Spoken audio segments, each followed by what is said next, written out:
Apa yang dimaksud dengan Satrio Piningit? Siapakah Satrio Piningit? Nama Satrio Piningit bagi Anda mungkin sudah tidak asing lagi. Apalagi akhir-akhir ini cukup banyak konten yang membahas hal ini. Namun kalau kita mengikuti konten-konten yang sudah membahas masalah Satrio Piningit ini, rata-rata masih kabur. Untuk itulah di sini saya akan ikut nimbrung dalam pembahasan Satrio Piningit ini. Apa arti Satrio Piningit? Kalau dilihat dari maknanya, Satria adalah orang yang menjaga diri dari sifat dan perbuatan tercela, suka menolong dan pemberani. Sedangkan piningit berarti dipingit atau diasingkan. Siapa yang memingit atau yang mengasingkan? Dalam hal ini yang memingit adalah Allah Subhanahu wa Ta'ala, Tuhan semesta alam. Bagaimana dia dipingit?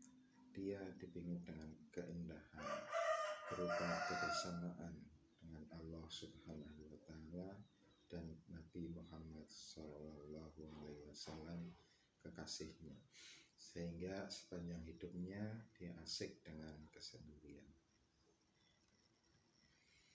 Siapakah Satrio Piningit itu? Satrio Piningit adalah sosok pemimpin dunia di akhir zaman. Oleh karenanya untuk mengetahui identitasnya kita harus menelusuri informasi terdahulu yang memberitakan sosok pemimpin akhir zaman.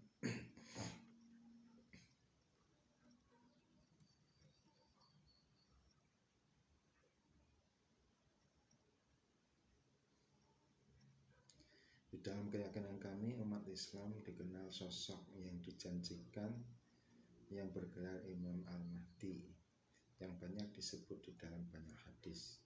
Karena sudah banyak telah membahas hadis-hadis tentang Imam Al-Mahdi ini, maka saya tidak akan ikut membahasnya. Saya hanya akan membahas dari sisi Al-Quran, karena belum ada yang bahas. Ini saya bacakan ayat Al-Quran surat Al-Baqarah ayat 124. A'udzubillahi minasyaitonirrajim. Wa idh ibtala Ibrahima rabbuhu bikalimatin fa'atammahun qala inni ja'iluka lin-nasi imama qala wa min dzurriyyati qala la yanalu ahadiz zalimin. Artinya, dan ingatlah ketika Ibrahim diuji Tuhannya dengan beberapa kalimat perintah dan larangan. Lalu Ibrahim menunaikannya. Lalu Allah berfirman, sesungguhnya aku akan menjadikanmu imam bagi seluruh manusia. Ibrahim berkata, dan saya mohon juga dari keturunanku.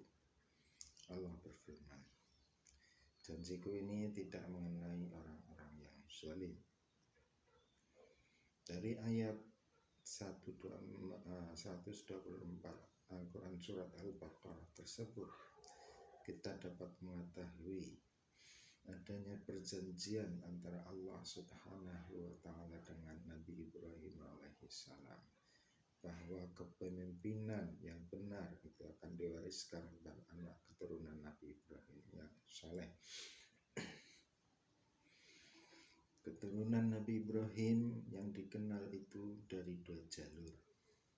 Pertama dari Nabi Ishak, yaitu Bani Israel, dan yang kedua itu dari Nabi Ismail. Di akhir zaman nanti akan ada dua pemimpin besar. Pertama Nabi Isa bin Maryam bin Imran, yaitu dari Bani Israel, dan Imam Al-Mahdi, yaitu dari keturunan Nabi Muhammad SAW, dari Bani Quraisy yang merupakan keturunan Ismail bin Ibrahim alaihissalam.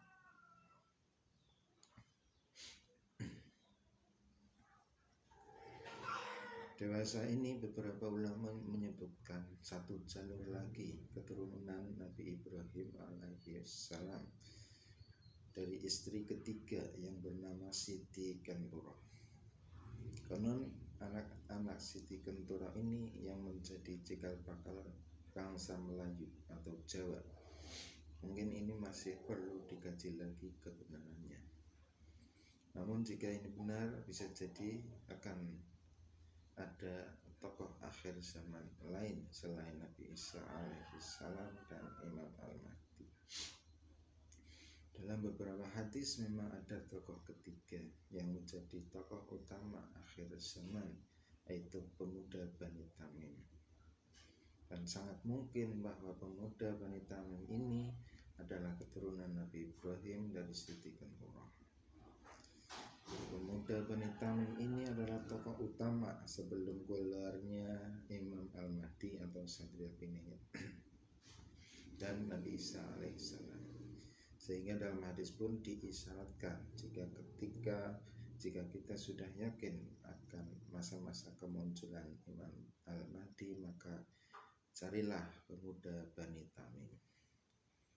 Demikian juga dalam Buka Wangsit Siliwangi juga disebutkan bahwa untuk menemukan Satria Piningit, carilah bocah Angon. Jika benar nanti akan bermunculan Imam Mahdi palsu, maka bisa dipastikan bahwa yang asli itu yang ada pemuda Bani Tamim bersamanya. Sistem pemerintahan Satria Piningit. Sistem pemerintahan Satria Piningit bukan kerajaan, tapi lebih mirip seperti Republik Islam, bukan parlementer. Di zaman itu nanti Islam yang sebenarnya akan terlihat dan dikenal. Jika saat ini Islam hanya bisa dilihat dari aspek ritual keagamaan, nanti di zaman Satria Piningit Islam akan terlihat dari seluruh aspek kehidupan, baik dari aspek ekonomi, politik, sosial, pertahanan, dan lainnya. Keadilan akan dijunjung tinggi sehingga tidak ada yang merasa terzalimi di dunia ini, baik di dalam negeri ataupun di luar negeri. Jika ada kezaliman di luar negeri, maka Satria Piningit ini atau Imam Mahdi ini akan ikut campur. Berapa umur Satria Piningit?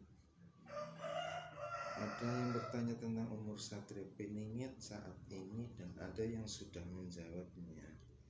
Namun saya tidak akan menjawab itu karena yang lebih penting sekarang adalah mencari pemuda Bani Tamim atau bocah Angon. Karena tokoh inilah yang bisa memverifikasi Satria Piningit yang asli. Kapan Satria Piningit akan muncul? Dikutip dari kanal YouTube Jawa Dipa, Satria Piningit atau Sang Ratu Adil akan datang di zaman keemasan atau tahun 2022. Satria Piningit menurut ramalan Jayabaya akan datang di suatu masa di mana gunung-gunung akan meletus, bumi berguncang, laut dan sungai akan meluap. Namun menurut saya tahun 2022 itu bukan awal kemunculan Satria Piningit, tapi awal kesadaran masyarakat secara umum bahwa inilah zaman kemunculannya Satria Piningit. Karena saat ini baru sedikit yang menyadari bahwa tokoh ini sudah muncul. Siapa yang dijuluki Ratu Adil? Ratu Adil adalah julukan dari Satria Piningit setelah nyata keadilan di muka bumi. Jadi sebelum dia menjadi penguasa maka belum disebut Ratu Adil. Satria Piningit muncul di mana? Banyak yang mengatakan bahwa Satria Piningit ini munculnya di Nusantara. Namun perlu diketahui bahwa Nusantara dengan Indonesia itu berbeda. Di zaman awal munculnya istilah Satria Piningit, yaitu zaman Prabu Jayabaya yang dimaksud Nusantara bukan wilayah Indonesia saat ini saja, tapi lebih luas lagi, karena konon wilayah Nusantara dulu adalah seluruh Asia Tenggara hingga India.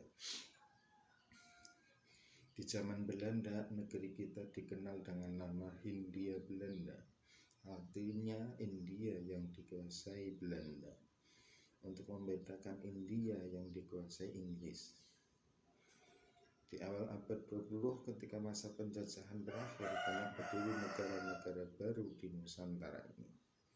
Di India saja ada Bangladesh, Pakistan, India, dan di Asia Tenggara ada Indonesia, Malaysia, Filipina, Brunei, dan lainnya. Dari beberapa negeri tersebut bisa dipastikan Satria Piningit ini akan muncul di negeri yang mayoritasnya Muslim. Bisa Indonesia, Malaysia, Brunei, Pakistan, atau Bangladesh.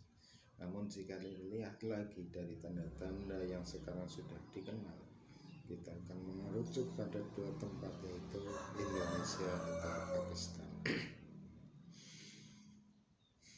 Dan kalau kita melihat pada aktor-aktornya, bahwa ada Satria Piningit atau Imam Al-Mahdi dan ada pemuda Bani Tamim, maka kemungkinan besar kedua tokoh ini ada di dua tempat ini.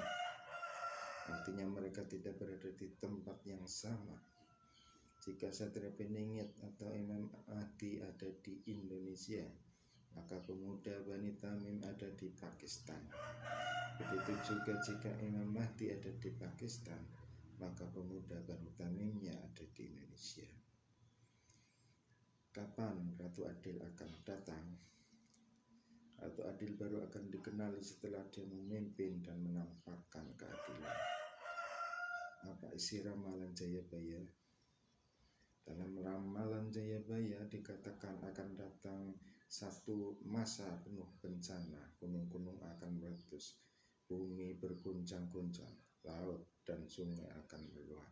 Periode ini akan menjadi masa penuh penderitaan, masa kesewenang-wenangan dan ketidakpedulian.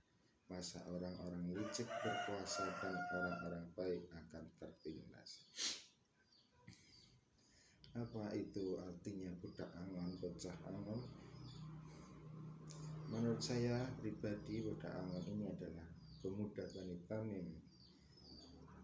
Insya Allah pada kesempatan lain saya akan coba menjelaskan.